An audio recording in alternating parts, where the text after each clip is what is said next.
এরকম বোম্বাই মরিচ হলে আর কি লাগে বলেন। নামিয়ে নিচ্ছি। আর কালারটা দেখেন মাশাল্লাহ খুব সুন্দর আসছে, তাই না? কত করে বোম্বাই মরিচ?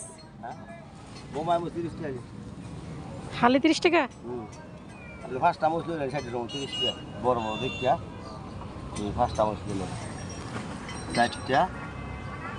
দুইটা কত রাখবেন বলো? দুইটা 10 টাকা দেওয়া যাবে না?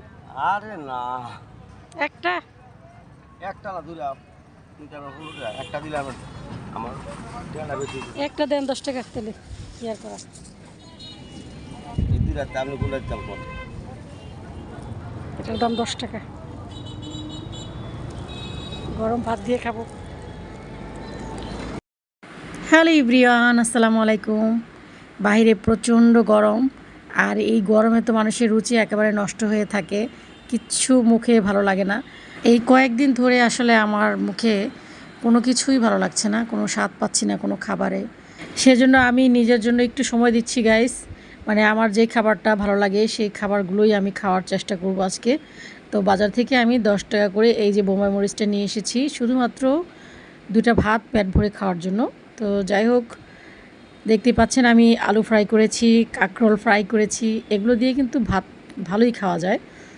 আর ডিম ভুনা আমার খুবই ভালো লাগে, ডিম ভুনা একদম ভাজা ভাজা করে ডিম ভুনা করব। এটার স্বাদ আসলেই অন্যরকম, সেজন্য রান্না করছি।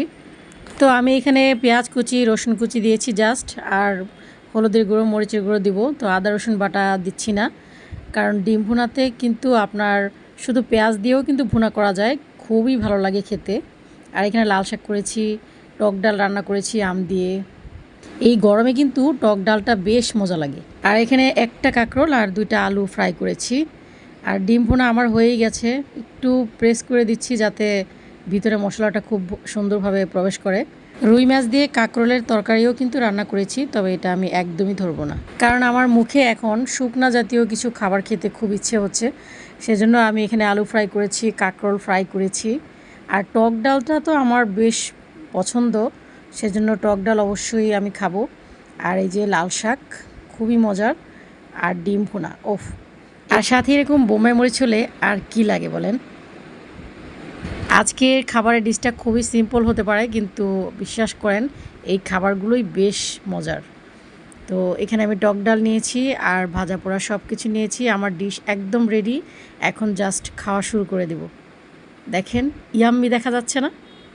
এই গরমে আপনাদেরও যদি আমার মতো রুচি হারিয়ে যায়, তাহলে অবশ্যই এই ভাজা পোড়া ট্রাই করবেন, দেখবেন ভীষণ ভালো লাগবে। আর টক ডাল অবশ্যই রাখবেন যদি পছন্দ করে থাকেন টক। তাহলে দুপুরে খাওয়া দাওয়ার পর চলে আসলাম বিকেলের নাস্তা রেডি করব। তো এখানে কলাগুলো দেখতে পাচ্ছেন সবগুলো মানে কেমন যেন হয়ে গেছে, কালো কালো হয়ে গেছে। আমার আসলে একদমই বুঝে আসছে না একদিন এই কলাগুলো কেন এত কালো হয়ে গেছে। আমার মনে হয় প্রচণ্ড গরমের কারণেই এরকমটা হয়েছে। তো যাই হোক, এগুলো আসলে খাওয়াও যাবে না, আবার ফেলে দিতেও কষ্ট হচ্ছে। সো আমি এই কলাগুলো দিয়ে এখন পিঠা বানাবো। তো ফাইনালি আমি এই কয়েকটা কলা নিয়েছি পিঠা বানানোর জন্য। প্রচণ্ড গরমের কারণেই আসলে কলাগুলো বেশি মজে গেছে, যার কারণে কালো কালো হয়ে গেছে। তো যাই হোক, এগুলো ফেলে দিতে কিন্তু খুব কষ্ট লাগে, সেজন্য আমি এরকম মজে যাওয়া কলাগুলো দিয়ে পিঠা বানিয়ে ফেলি।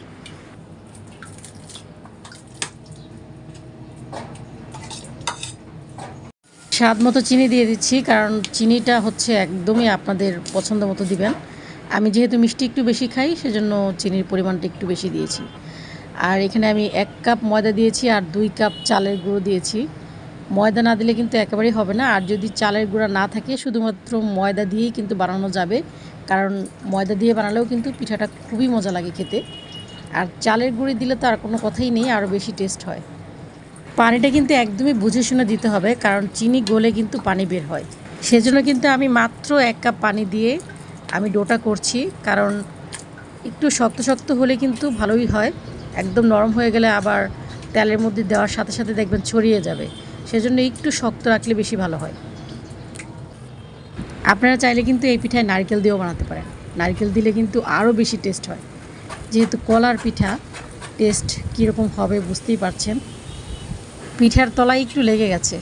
আমার এই সিলিন্ডারের গ্যাসে আসলে প্রচুর তাপ, আমি কমিয়ে রাখলেও দেখা যায় যে একদম সব কিছু পুড়ে যায়, মানে কমালেও সমস্যা বেশি কমালে তো আবার হতে চায় না, দেরি হয়। আবার একটু বাড়াইলে কিন্তু একদম সব পুড়ে ছাই হয়ে যায়। এই যন্ত্রণায় আমি আছি। পিঠাগুলো আমার হয়ে গেছে, এখন নামিয়ে নিচ্ছি। আর কালারটা দেখেন মাশাআল্লাহ খুব সুন্দর আসছে, তাই না?